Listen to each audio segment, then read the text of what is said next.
I'm Claire Hubble, and this is Ukraine, the latest. Today, we discuss Putin's ongoing escalation of strikes against Ukraine after a key bridge linking Crimea and Russia was damaged in an explosion on Saturday, October 8th. We dig into why the Kerch Bridge is so important to Putin and what his furious response means. This hideous and barbaric venture of Vladimir Putin must end in failure. Ukraine can win, Ukraine must win, and Ukraine will win. Nobody's going to break us. We're strong. We're Ukrainians. Every weekday afternoon, we sit down with leading journalists from the Telegraph's London newsroom and our teams reporting on the ground to bring you the latest news and analysis from the war in Ukraine. It's Monday, October 10th, day 229. Today, I'm joined by Associate Editor Dominic Nichols, Correspondent and Editor James Kilner, and Senior Foreign Correspondent Roland Oliphant, who is on the ground in Ukraine. I started off by asking Dom for military updates from over the weekend and this morning. Yeah, hi Claire, hi everybody. Busy weekend. So Kerch Bridge, the bridge linking Crimea to Russia, was subject to a massive explosion, as I think many people have seen on Saturday morning. Various possibilities there: a truck bomb, a boat, some sort of special forces raid, or a rail accident. I haven't got the time here, and I think the time will come to look into more depth about what actually happened, because we simply don't know at the moment. Most analysts, most sensible analysts, are saying it was a truck bomb, but we'll need to come back to that. But it almost doesn't matter, because what we do know that happened is that something got through. Yet again, a bit like Crimea, the air attacks on Crimea a few weeks ago, something got through there. This massive strategic prize, this target that everyone's been talking about for a very long time, that Russia have tried to protect with all these kind of weird magnetic deflector stuff in the water and God knows what else. I mean, something got through and the bridge was very badly damaged. There's two bridges next to each other, a rail bridge and a road bridge. Each has two spans, or the road bridge has two spans and the rail bridge has two rail lines on it. One of the road spans has fallen in a certain area, so it is passable by light traffic, although you wouldn't get me on anything other than a bicycle, maybe not even then. The rail bridge, likewise, supposedly opened again to much sort of applause. However, it has been badly damaged, no doubt about it, from the images that we've seen. So we don't know at the moment what has happened. Like I say, most think it was a truck bomb. But the fact that Putin has gone on television and he said it was a terrorist act, interesting coming from him, what we've seen over the last couple of days, saying it was a terrorist act, and he's putting it down to Ukrainian secret services. I mean, the flip side of that, I mean, okay, he can attribute it and say it was all those pesky Ukrainian Nazis again, but what he's saying is that they got in there. They got in there somehow. I can't protect you. He's saying to the people of Crimea and Russia, they are here. They are coming for us. They can get through the defences. I can't protect you. So I thought it was extraordinary that he came out quite so soon with that kind of attribution. So in response, then, so that was Saturday morning. There had been shelling or missile attacks around the country, notably in the city of Zaporizhia, which is not where the actual Zaporizhia nuclear power plant is. This is the city is somewhat further up the river, so about 20 k's away. But the city of Zaporizhia was hit over the weekend. So Zaporizhia and another a lot of other cities in Ukraine were hit this morning. The latest figures from the Ukrainian Ministry of Foreign Affairs is that there were 83 strikes, so missile strikes, drones, and we think also short-range ballistic missiles, but 83 launches against Ukraine, of which 43 were shot down. But that still leaves 40 that got through and landed somewhere. The figures at the moment are that there were 8 killed. That's undoubtedly an underestimate. There will be more, but this is across the country. So in the capital Kyiv, and then in the west in Lviv and Ternopil, which is in the west of the country, but about 100 k's east of Lviv, Dnipro, Zaporizhia, and others. Notably, it was the first strike in Kyiv for months. It follows on from other strikes. There were other strikes as well in Kharkiv and throughout the Donbass. So what happened in Kyiv? We saw that one of the major parks in the centre of the city near university was hit. A road intersection was hit near the Ukrainian Special Services building, which TASS, the Russian state-sponsored media outlet, are saying that was an attack on the on Ukrainian Special Services for their strike on the Kerch Bridge. In which case, are you saying that you can't hit a building, a very big building in the middle of a city, if you're claiming that you hit the road intersection outside, and that's a successful strike? That says something about your targeting and what you consider successful. The glass bridge, the so-called famous glass bridge, over the river in the centre of the city was subject to a missile blast, but the very sort of alarming imagery you'll see on social media. The blast actually happens underneath the bridge. The bridge survives intact, and there's been social media footage of people going across that bridge since then. It obviously needs to be checked and made safe if it's at all damaged, but it has not fallen down. There's also blasts in the centre of the city. The building housing the German consulate was hit. Now, that, unlike an embassy, the German consulate, that's not German soil, so we're not in NATO Article 5 territory, but a strike on a consulate does violate other diplomatic relations and consular relations treaties. Elsewhere in Zaporizhia, apartment building was hit again. That's the third such attack in Zaporizhia in 4 days. 13 were killed yesterday morning. 19 were killed on the strike on Thursday. It's thought aircraft attacked Zaporizhia, but again, we're still not entirely sure. And in Lviv, critical infrastructure was hit, including power to the main hospital. So a number of strikes across the country. We think this has come from a number of different weapon systems. Leaning heavily on Gustav Gressel here is a senior fellow at the European Council on Foreign Relations, good guy to follow on Twitter. He talked about short-range ballistic missiles, in particular Iskander and Toshka-U. Now, the thing about short-range ballistic missiles, they have a very high angle, so they're coming in very steeply at about sort of 70 degrees, and very high speed, going 1.5 miles a second. So coming in very steep and very fast, it's incredibly difficult to shoot those down. Any surface-to-air missile system or guns or anything trying to stop those getting through, it's very, very difficult.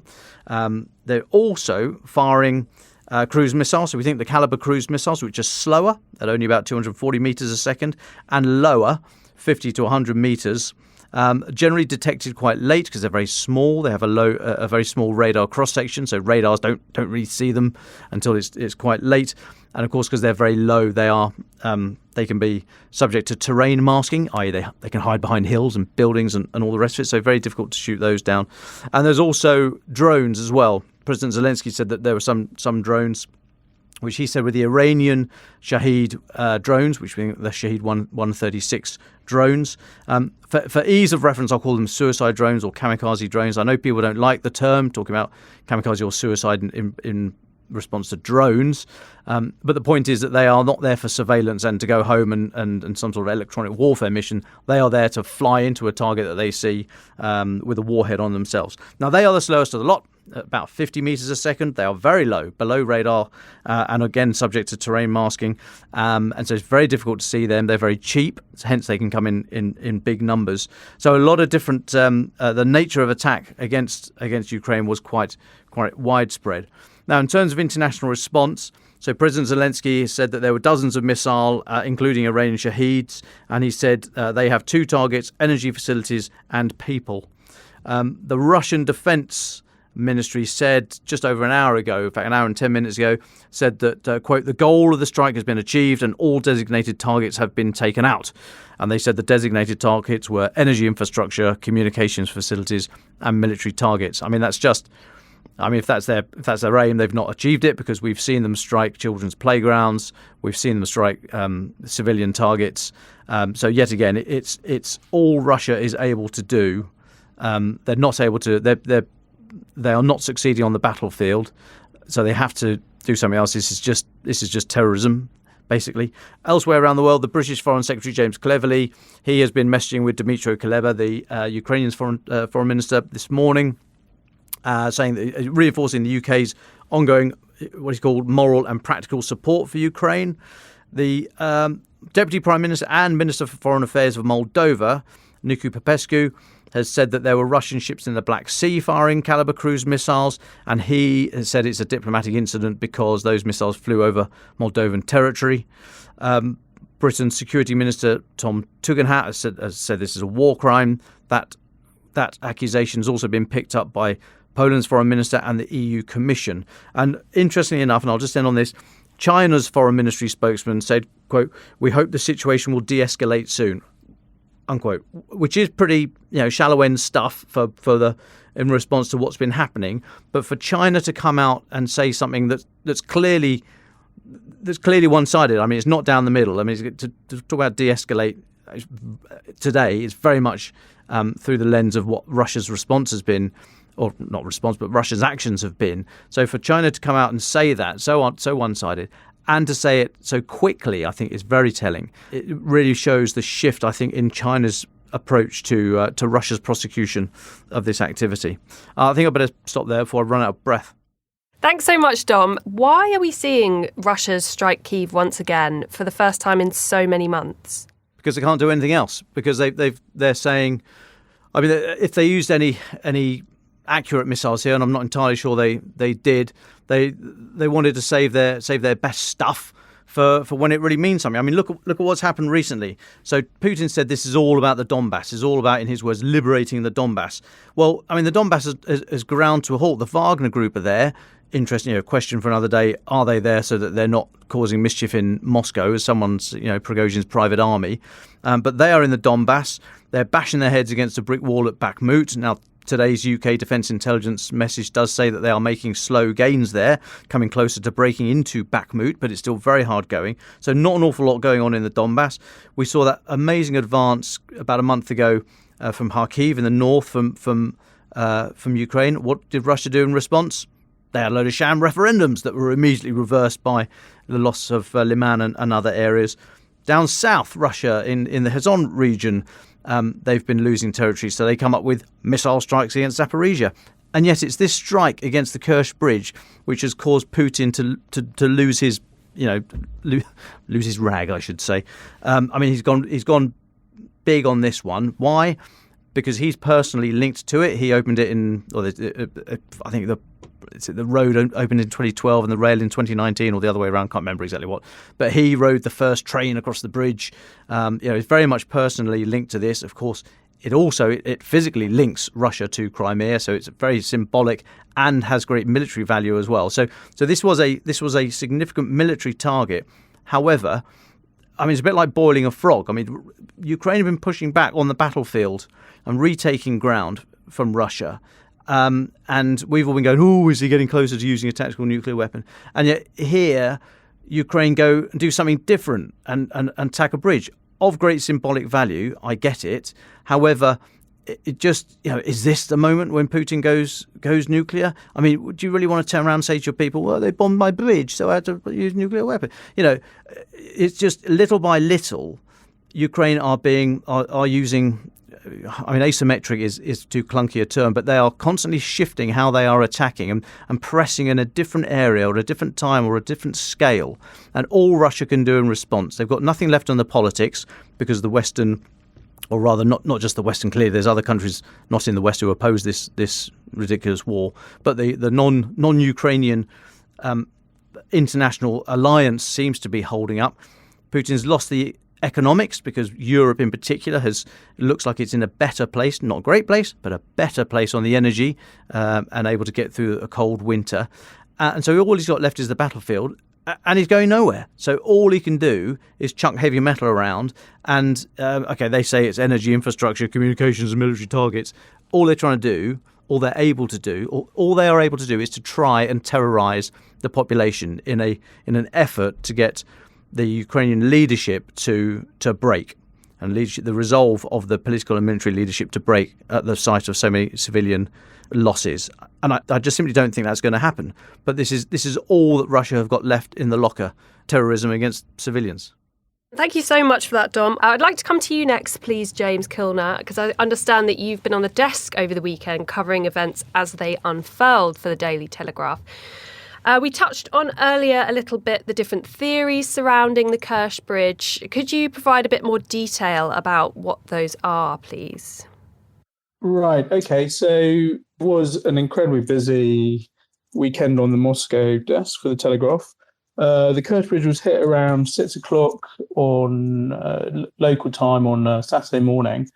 And within a few hours, Russian officials were speaking off record. So this before the Kremlin had whipped them into line, saying this was a Ukrainian attack, etc.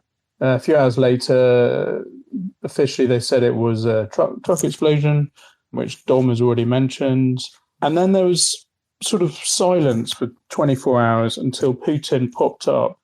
He'd flagged up an emergency cabinet meeting today, but then he suddenly popped up last night at about 9 o'clock local time and said in a 33-second video, which I saw, and he all of a sudden blamed Ukraine for this attack, whereas before the official commentary from Kremlin had just been, not to apportion any blame.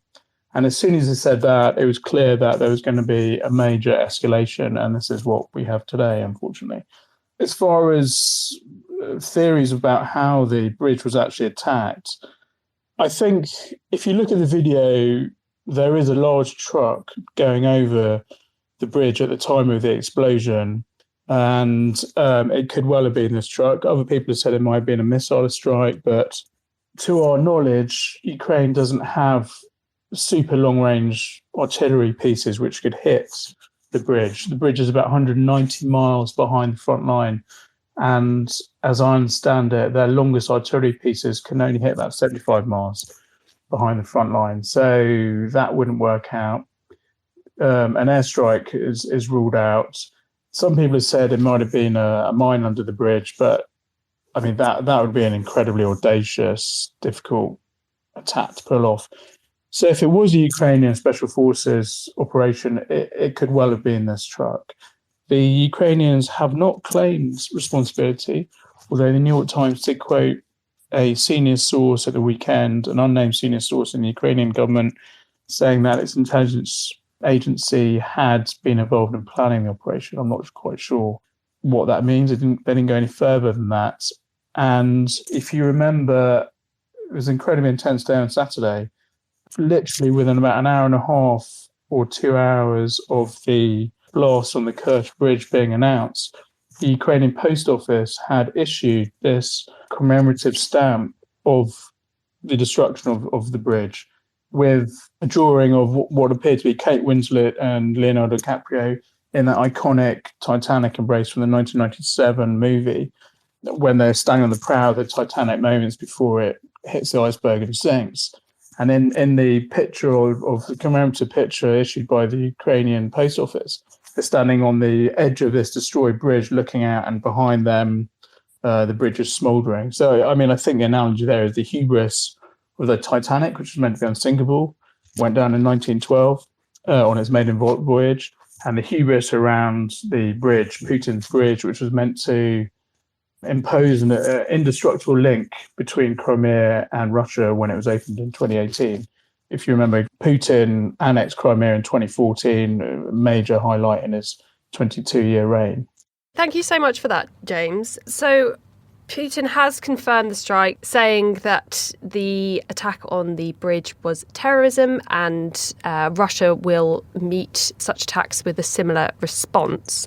I was just wondering what European leaders had said in response to this, and what they had said about Russia's amped up missile attacks so far. Over the weekend, the European leaders were quite quiet, although the Estonian foreign minister did let slip that he thought it was a Ukrainian Special Forces attack.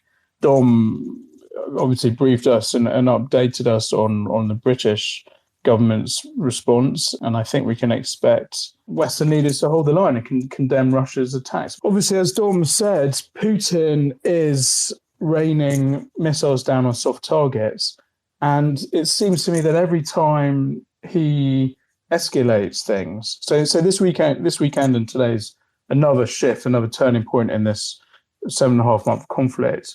And every time that Putin intensifies his operation, last night and today, 2 weeks ago, mobilization. Back in April, he targeted Donbass, etc. Every time he does something like this and shows his hand, he almost makes himself weaker at the same time, because he lashes out, he sends missiles over, he mobilizes, whatever it is. And it ends up being sort of a Potemkin effort. The mobilization went down incredibly badly in Russia, triggering about 250,000, 300,000 men to flee the country. This, he's lashing out again, raining down cruise missiles on Kiev, and, seen from his allies in Central Asia and the South Caucasus, where he's seriously lost a lot of credibility. They will be looking at this going, this guy is completely mad, and we don't want anything to do with him. He's meant to be in Astana, the capital of Kazakhstan, on Friday for a chummy meeting, and so far that meeting has not been cancelled. It would be a big thing for it to get cancelled, but I'm sure the Central Asians are absolutely dreading it. At Putin's birthday on Friday, he had his 70th birthday last Friday, it was a really dour, miserable affair.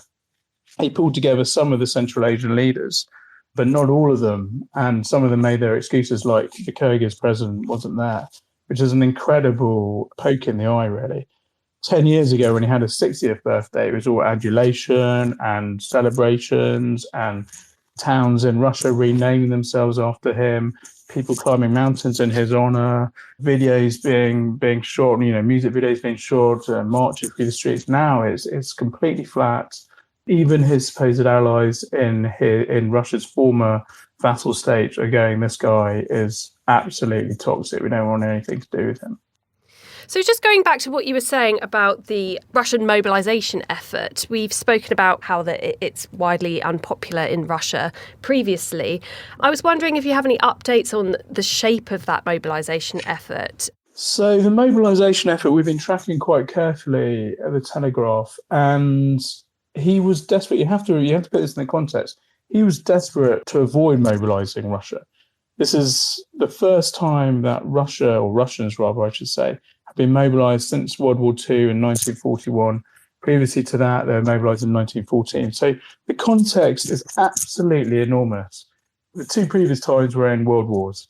Is this a world war? He still continues to call it a special operation and not a war. So the voluntary mobilization, which they tried up until 2 or 3 weeks ago, pulled in a few thousand people were either sort of bribed to sign up to it, or felt some sort of calling to volunteer, etc., or were tricked into it.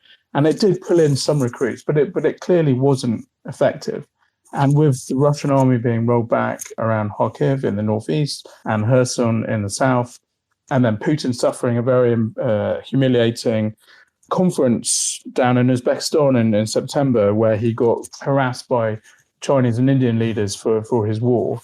He went for it. He went for broke. He was under pressure from the hawks in the Russian government, from military bloggers who say, you've got to take it more seriously, you've got to mobilize. And he went and did it. But as soon as he did it, the cat was out of the bag. And ordinary Russians who'd just been trying to ignore the war, trying to get on with their lives, were suddenly extremely worried that they were going to get dragged into it. And I think it was end of last week, the Kazakh government said that 200,000 people had fled into Kazakhstan in the previous 2 weeks since Putin's mobilization order. The border between Kazakhstan and Russia is incredibly porous. They share strong economic and diplomatic ties.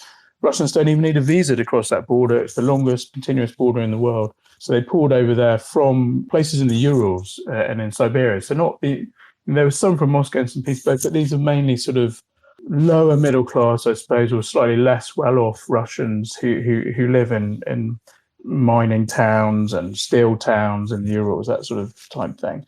Others took airplanes to Georgia or drove down to Georgia through the North Caucasus if they could do that. I spoke to someone at the weekend, a woman who has relatives in Russia.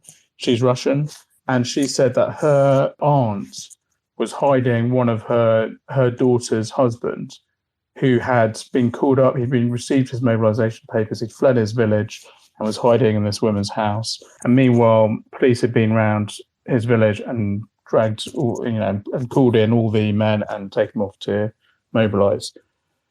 The Russian Ministry of Defence will tell you, or tell anyone who wants to listen, that they've mobilised 200,000 men in the past 2 weeks. But there's been no real evidence of this. And we do know that hundreds of thousands of men have fled. There have been some shocking videos of the drunkenness, of the state of the men who have been mobilised, of the contempt that they've been treated with, the fact that they have to buy their own bandages. They're not expecting much training. They have to buy their own food. There's been reports of, them being mugged for their mobile phones, this sort of thing. And I think that message is coming back to the Kremlin. Putin today, I saw, has made comments live on TV again, blaming officials for the useless and terrible way they mobilise people and the amount of fear that they've spread. And his propagandists, his true propagandists on TV, are also blaming officials for the terrible way they've handled the mobilization process. This is a typical Russian Soviet way of dealing with systematic problems. The knee-jerk reaction from officials, bureaucrats, is to blame other people. They will try and protect their leader to the nth degree, and instead they will blame over-officious bureaucrats or regional officials, that sort of thing. And they're doing it again here. Final thing, mobilisation. I wrote a story the weekend saying that this poor chap who's confined to a wheelchair, very disabled, he's received mobilisation papers. He's in a wheelchair. He can't even make it to his mobilisation interview, which is on the 4th floor of a building without a lift. This is an insight into where Russia is. It's a very dysfunctional place when you scratch away there. When you get away from central Moscow, central St. Petersburg is incredibly dysfunctional. Just going back to what you were saying about the flailing allyship for Putin in Central Asia, who is left supporting Putin on the world stage? I think Putin, he's got the Syrian leadership are obviously backing him because he propped them up. North Korea will still back him. The important moment for Putin on the world stage, and I can't stress that enough, was his meeting in Tashkent in September, meeting the Shanghai Cooperation Organization, SCO, which is a military economic group focused on Central Asia, which is headed by both China and Russia. When they set this up, they had sort of an idea of setting up a bipolar world, a sort of economic military group that could face up to NATO and the US. It's morphed over time and now also includes India, Pakistan, Iran is an observer member, and other countries are wanting to get involved as well. The important thing here, and including Turkey, the important thing here is that when Putin went to this meeting in Samarkand in September, he hadn't mobilized yet and he hadn't quite lost it. But when he was there, Putin publicly apologized to Chinese President Xi when he was there. And Modi, the Indian leader, gave him a public dressing down about the war. This was an incredible affront to Putin. And the next week, he called for mobilization. It was like no one has any influence over Putin now. He'd been blacklisted by everyone, and he was just going to go for it. And I think this is where we are. And I think historians will look back at that meeting in Samarkand and will pinpoint it as a moment where Putin realised that he was so alone that he might as well just go for broke. Thank you very much for that, James. Next, I would like to come to Roland Oliphant, the Telegraph's reporter on the ground in Ukraine. Roland, I hope you're staying safe and well. Could you tell us a bit about where you've been and what you've seen over the last few days, please? Yeah, so I'm currently in the Donbass. I was up in Kharkiv for a while, and we came down to Donetsk region yesterday. I mean, the irony, to get it out of the way, first of all, the irony of today is that, I'm sitting about 20 miles, maybe less than 20 miles from one of the most active parts of the front line, Bakhmut, where there is an ongoing Russian offensive, not a very successful one, but they're pushing forward. And it's been incredibly quiet. We've been watching everything. This rain of terror falling down on Kiev and Dnipro and Zaporizhia and everywhere else, where down on the battlefield or close to the battlefield, nothing. We had one. There was a strike last night that hit Slavyansk, just up the road, which is a storied town of the Donbass, which I'm sure listeners are familiar with.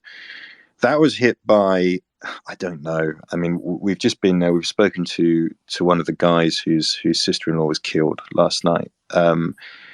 The house across the road from his is it's vaporized. So it was not, a Grad rocket or something big. Maybe it was a cruise missile. Maybe it was a ballistic missile. Anyway, so 1 o'clock in the morning last night in Slavyansk, they dropped something big on, a single-story residential building, flattened it, killed 4 people, civilians. But apart from that, strangely enough, it's quite quiet near the front. What have I been up to in the days before that? So I'm not sure when I last spoke to the podcast, really.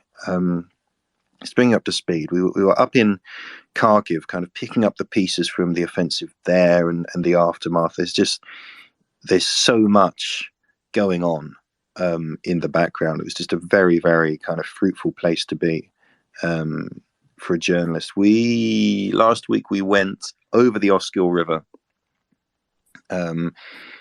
to the, towards the front edge of the ongoing Ukrainian offensive, which is now probably no longer the Kharkiv offensive. It's becoming the Luhansk region offensive because they've crossed the border and the administrative border in several places.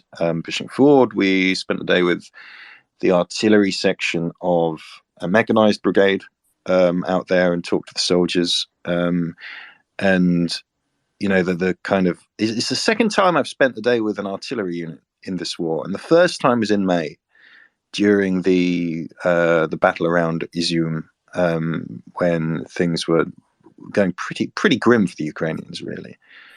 And the change in mood is kind of remarkable. I mean, the sense of confidence that people have. So, aren't you worried about counter battery fire? We're always worried about counter battery fire, but right now the Russians are so concentrated on holding back our infantry. Their artillery is distracted, and so they're not answering us very often. This is a unit that had fought in the Donbass offensive in May and in June. I mean, they knew what they were talking about. They'd seen, they'd been up against Russian artillery that had just been, in their words, just dropping everything to just burn out an entire field, an entire forest. And they said that's just changed. Like the Russians they've been much more careful with their artillery, much more careful with the number of shells they're firing. So the Russians are now trying to fire at specific targets, and they're not just wasting ammunition like they used to.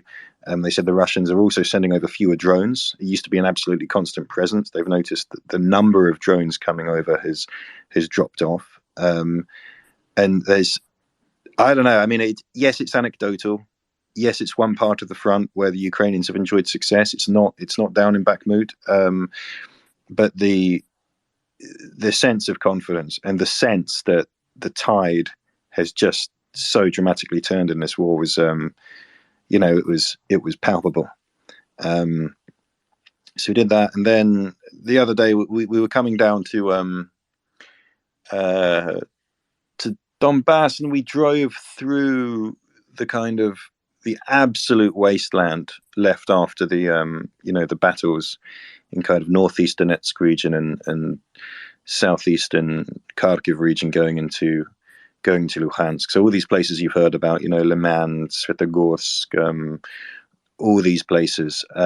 It is a wasteland out there. I mean, villages literally reduced to rubble. Most of the civilian population has vanished. At quite remarkable, quite extreme levels of destruction, actually around there. So that's where we are. We came to report this part of the front because we felt like it was being neglected, and woke up this morning and, well, you know what happened this morning. So you're referring to the dispatch you wrote for us last week. The tide of war has shifted and the Russians are far less brave. And you said just then that the feeling was that the Russians were running out of missiles, that there were fewer drones sent over. And I assume there was kind of a a feeling of hope among people on the ground. I just wondered if that has changed since the events of... I mean, I highly doubt it. I mean, look, the point of what happened today, there are several points to it. One is to try and intimidate the Ukrainian public and the Ukraine military and say, look, your President Zelensky hasn't made you any more safe. No matter how many kind of big victories you have that you crow about what you've done in Kherson and in Kharkiv, well, we can still hit Kiev, and we're going to hit your energy infrastructure, and winter's coming, and this kind of message of terror. And that's not going to crack the Ukrainian people, because they've been facing what they consider to be a war of annihilation since February. So the idea that that's going to undermine Ukrainian morale, I think it's laughable, to be absolutely honest. With my best, and most objective, dispassionate journalist hat on, it's not credible. I mean, perhaps they can maintain it, and keep on this level of missile strikes across the country, day after day, week after week, week after week. Maybe you'd see some kind of shift, but I can't see them managing that, to be honest. And I kind of feel like, there's a reason. There is a reason that you hit Kiev. There is a reason that you hit, Dnipro, and you make a big show of it. And it's because you're just not winning on the battlefield. I mean, they are not winning on the battlefield. They're not in a position to win on the battlefield. They've lost a lot of men. They've lost a lot of equipment. Just the wind is at the back of the Ukrainians, and they're just, they're in trouble. They're basically in trouble. And so, this is a way of trying to intimidate people, I suppose, and a way of getting some revenge for what happened on the Kerch Bridge, which was an incredibly politically sensitive target in Russia, and a way of kind of assuaging the Russian, the Russian hard right, the people on Telegram kind of saying, you haven't been prosecuting this war hard enough. And some of them are really happy, right? So Ramzan Kadyrov, the head of Chechen, this morning, saying, finally, I'm 100% happy with the special military operation, things like that. And you have Alexander Kots from Komsomolskaya Pravda saying, well, we can only hope that this isn't a one-off. This is a new way of prosecuting the war, and we're going to go for every element, the very depth of the Ukrainian state until it collapses. So those people are pleased, and it's a sop to them. But I do not see this changing the general course of the war, and the general course of the war at the moment is towards a Russian defeat. Ronan, can I just ask a quick question, please? You did a great report for us on Saturday about the Kerch Bridge. Is there a sense of the morale boost among the Ukrainian forces and the Ukrainian population where you've been from the explosion on the bridge? And is there a sense of how symbolic the Kerch Bridge is as a symbol of the Kremlin's hold over Crimea?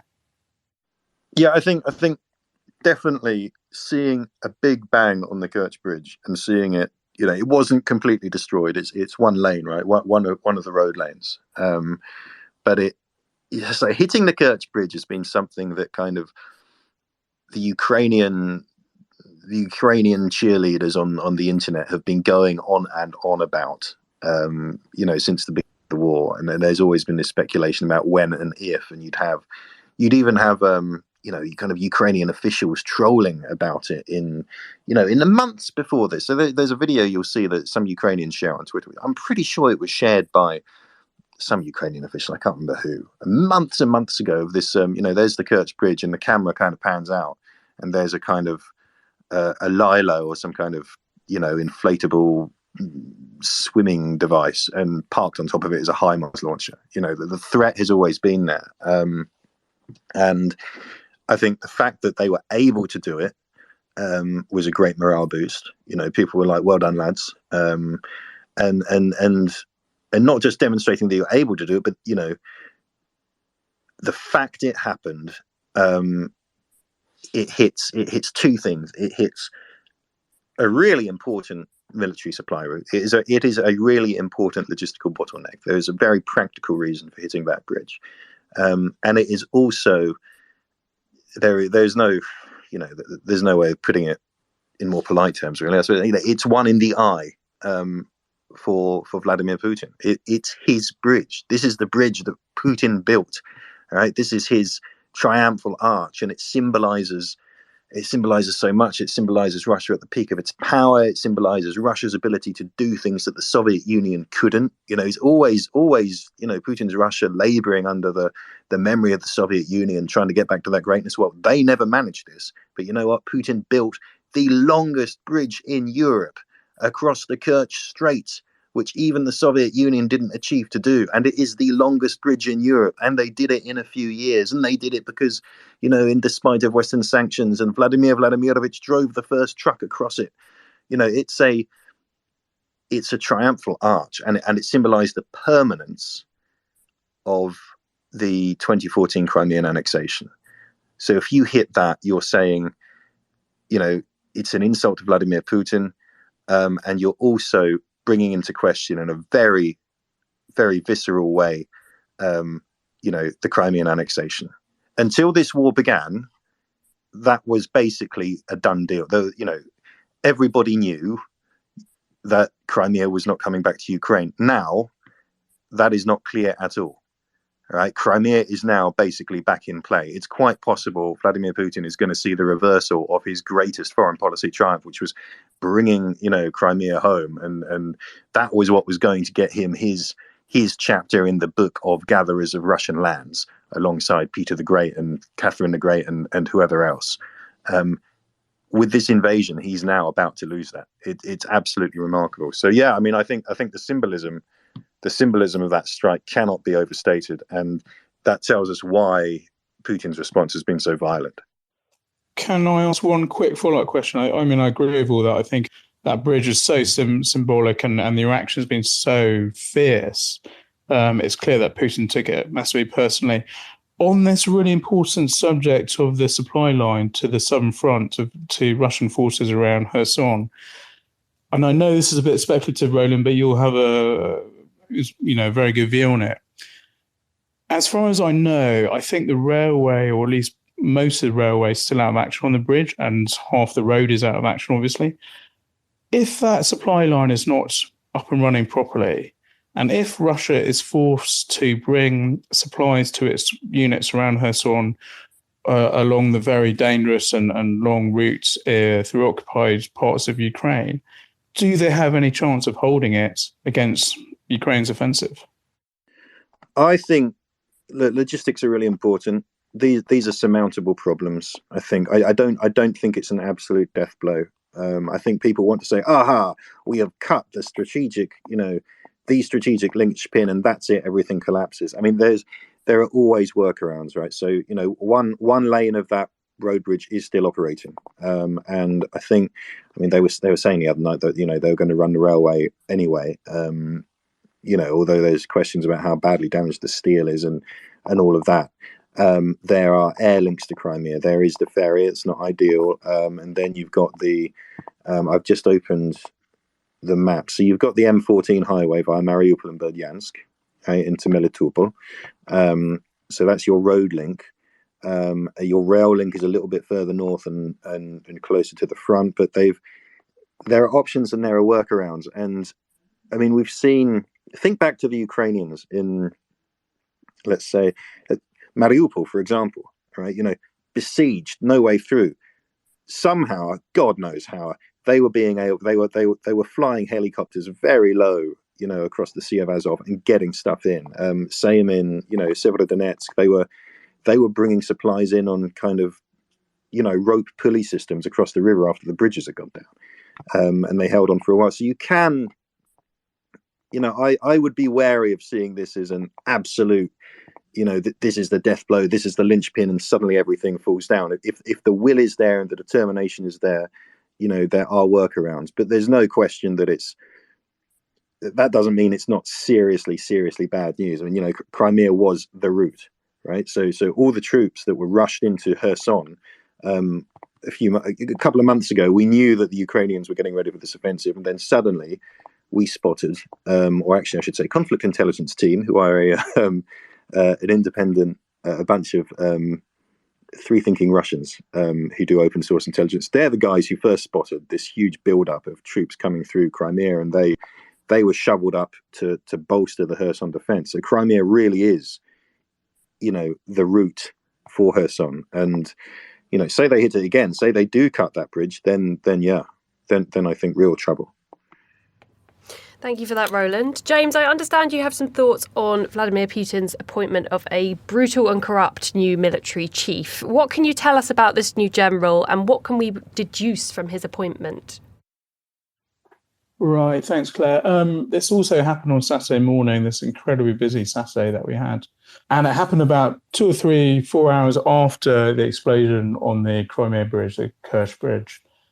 The Kremlin suddenly announced that they promoted Sergei Surovikin to become overall commander of Russian forces in Ukraine. This was a position that appears to have been left vacant since about July, when the previous guy fell out of favour.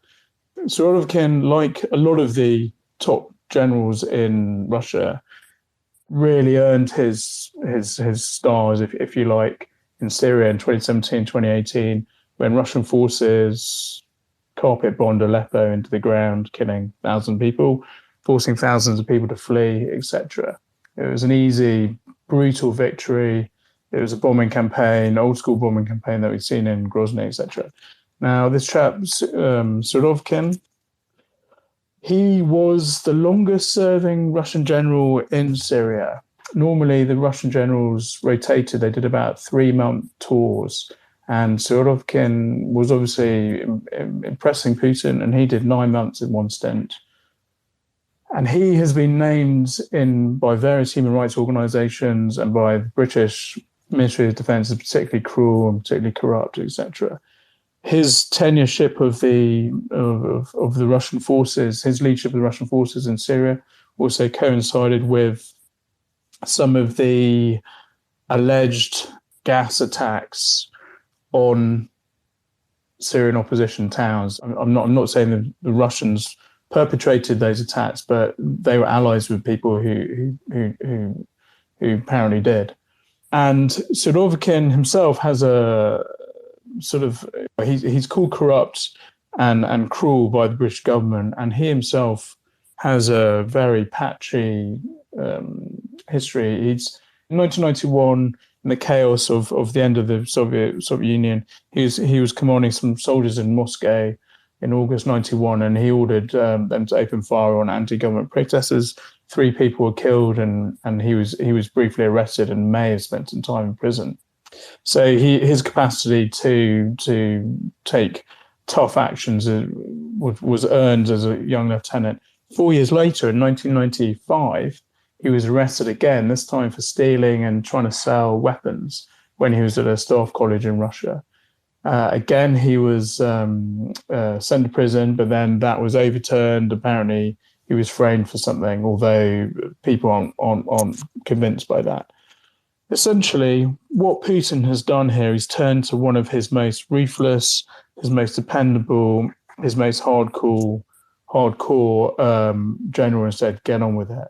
And various sources, various media groups have been saying that he is now given a free hand in Ukraine to do anything he wants other than press that nuclear button.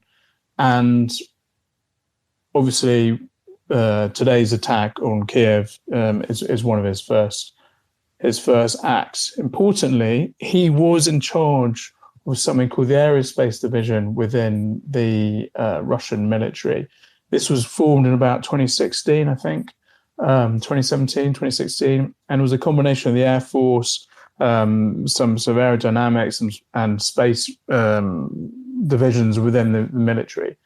And it was, and he was given overall command of this.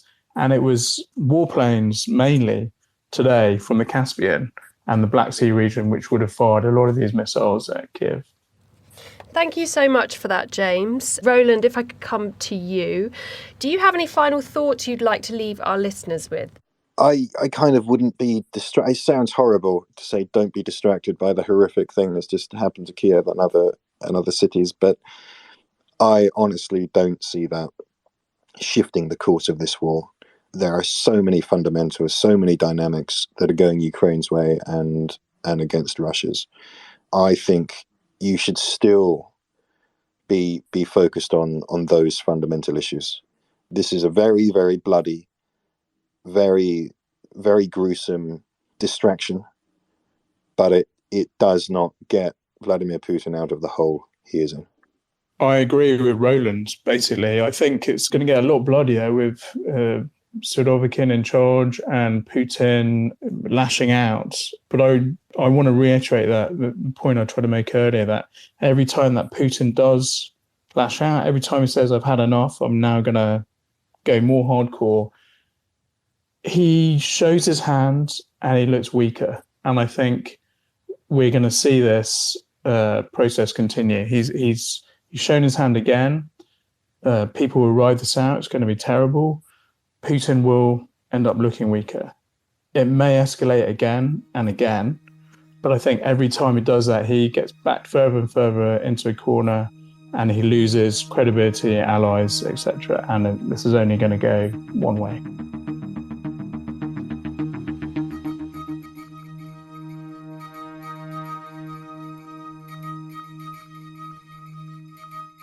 Ukraine the Latest is an original podcast from The Telegraph.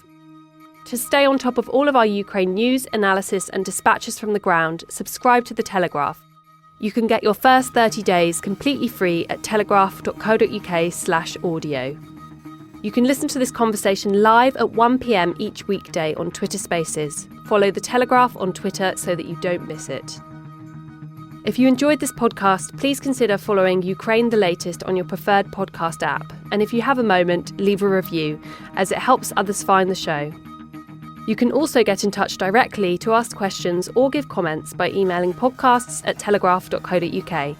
We do read every message. Ukraine the Latest was produced today by Louisa Wells and on Twitter, Gemma Farrell.